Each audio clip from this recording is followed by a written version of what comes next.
రేవంత్ రెడ్డి ప్రభుత్వం పుణ్యమాని ఇవాళ అత్తకోడలకు కొత్త పంచాయతీలు కూడా చాలైనాయి రాష్ట్ర వ్యాప్తంగా.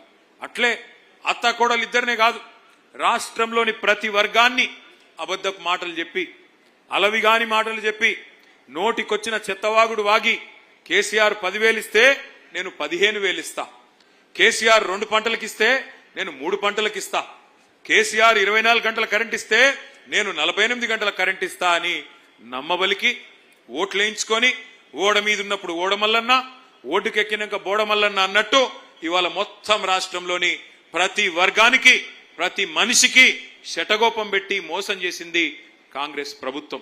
ఒక్కసారి గుర్తు తెచ్చుకోండి. ఇదే కుకట్పల్లిలో ఆనాడు కేసీఆర్ గారు ముఖ్యమంత్రి కాకముందు మంచినీళ్ళకి ఎన్ని తిప్పలుంటుండే ఒక్కసారి గుర్తు తెచ్చుకోండి. ట్యాంకర్లు, బిందెల ప్రదర్శనలు, ఎండాకాలం వచ్చిందంటే జలమండలి ముందు ఖాళీ కుండలు ఖాళీ బిందెలతోని మా ఆడబిడ్డలు పోయి ఆనాడు పీజేఆర్ గారి నాయకత్వంలో ధర్నాలు చేసిన దుస్థితి ఉండేనా లేదా ఒక్కసారి గుర్తు తెచ్చుకోండి.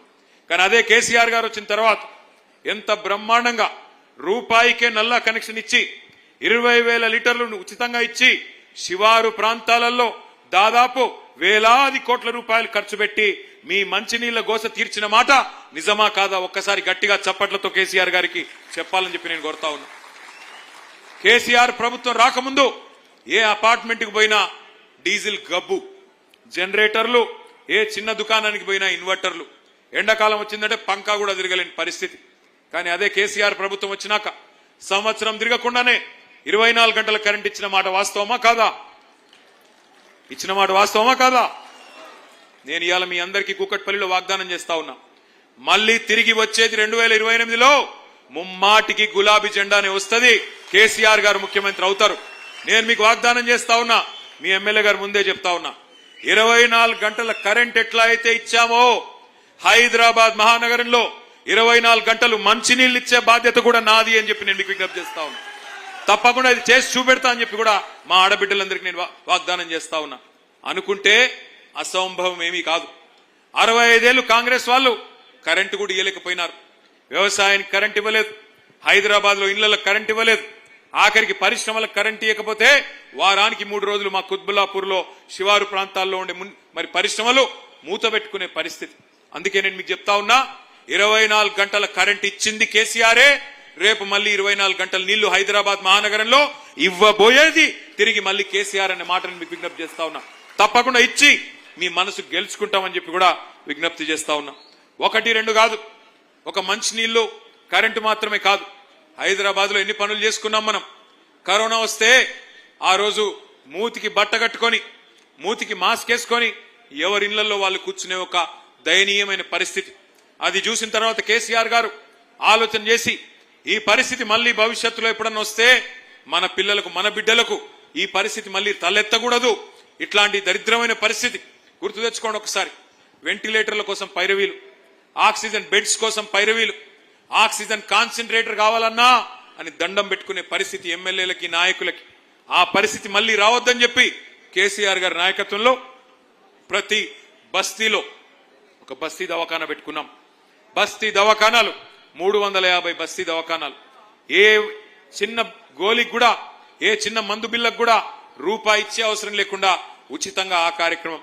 అట్లాగే డయాగ్నోస్టిక్ పరీక్షలు, డి హబ్ పేరిట డయాగ్నోస్టిక్ పరీక్షలు, 24 రకాల వైద్య పరీక్షలు ఉచితంగా చేసుకున్నాం. అట్లాగే హైదరాబాద్ అంటే ఒకనాడు గాంధీ, ఉస్మానియా, నిమ్స్ ఈ 3 తప్ప ఒక్క కొత్త ఆసుపత్రి కూడా కట్టలేదు 65 ఏళ్లలో గతంలో ఉన్న ప్రభుత్వాలు. ఒక్కటంటే ఒక్క ఆసుపత్రి కూడా కట్టలే. అప్పుడెప్పుడో స్వాతంత్రం రాకముందు నిజాం నవాబు కట్టిన గాంధీ, ఉస్మానియా, అదేవిధంగా Nizam's institute of medical sciences NIMS Panjagutta, ఈ 3 తప్ప హైదరాబాద్ లో ఒక్క కొత్త ప్రభుత్వ దవాఖాన కూడా 65 ఏళ్లలో ఏ ప్రభుత్వం కట్టలేదు. అదే మన నాయకుడు కేసీఆర్ గారు హైదరాబాద్ లోని పేద ప్రజల కోసం 1 కాదు 2 కాదు 4 TIMS hospital, Telangana institute of medical sciences, ఒక్కొక్కటి 1000 పడకల ఆసుపత్రి సనత్ నగర్ లో, ఎల్బీ నగర్ లో, అల్వాలలో, గచ్చిబౌలిలో, ఉత్తరం, పశ్చిమం, దక్షిణం, తూర్పు అన్ని వైపులా 4 వైపులా 4000 కొత్త పడకలు, అందులో 3వ వంతు ఐసీయూ ఈ రకంగా ఏర్పాటు చేయడం జరిగింది.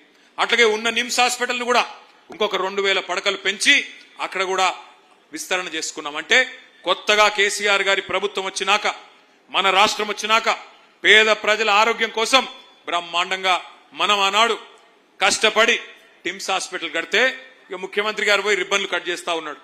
ఆయన జేబులో కత్తెర పెట్టుకొని తిరుగుతా ఉన్నాడు ముఖ్యమంత్రి గారు. పాపం జేబులో కత్తెర పెట్టుకొని తిరుగుతుంటే జేబు దొంగ అనుకునేరు. ఆయన జేబు దొంగ కాదు, గజ దొంగ. జేబు దొంగలు పాపం చిన్న చిన్న దొంగతనాలు చేస్తారు. ఈయన మామూలు దొంగ కాదు, దండుపాలెం బ్యాచ్ కు నాయకుడు. కాబట్టి ఆయన ఆ జేబులో కత్తెర పెట్టుకొని ఎక్కడ మనం కట్టిన ఫ్లైఓవర్ ఉంటే అక్కడ పోయి రిబ్బన్ కట్ చేస్తాడు. ఎక్కడ మనం కట్టిన బిల్డింగ్లు, టిమ్స్ హాస్పిటల్ లాంటి బిల్డింగ్లు ఉంటే వాటికి రిబ్బన్లు కట్ చేస్తాడు. మనం కట్టిన డబుల్ బెడ్రూమ్ ఇళ్లకు పోయి రిబ్బన్లు కట్ చేసి మేమే ఇచ్చినామని చెప్తున్నాడు. నేను ఈ వేదిక ద్వారా, కూకట్పల్లి వేదిక ద్వారా అడుగుతా ఉన్నా రేవంత్ రెడ్డి గారిని, అయ్యా రేవంత్ రెడ్డి గారు, ఇందిరమ్మ ఇండ్లు అన్నావు కదా, ఇందిరమ్మ ఇండ్లంటివి కదా, ఎస్సీ ఎస్టీలకు 6 లక్షలు ఇస్తా అన్నావు, మిగతా వాళ్ళందరికీ 5 లక్షలు ఇస్తా అన్నావు. హైదరాబాద్ మహానగరంలో ఒక్క ఇందిరమ్మ ఇల్లు నువ్వు కట్టినట్టు చూపెడితే, ఒక్క ఇందిరమ్మ ఇల్లు నువ్వు కట్టినట్టు చూపెడితే నేను శాశ్వతంగా రాజకీయ సన్యాసం తీసుకుంటా, దమ్ముందా రుజువు చేయని చెప్పి నేను వారిని ఇవాళ సవాల్ చేస్తా ఉన్నా. ఒక్క ఇల్లు హైదరాబాద్ మహానగరంలో ఒక్క ఇల్లు ఎక్కడన్నా కట్టినావా? దమ్ముంటే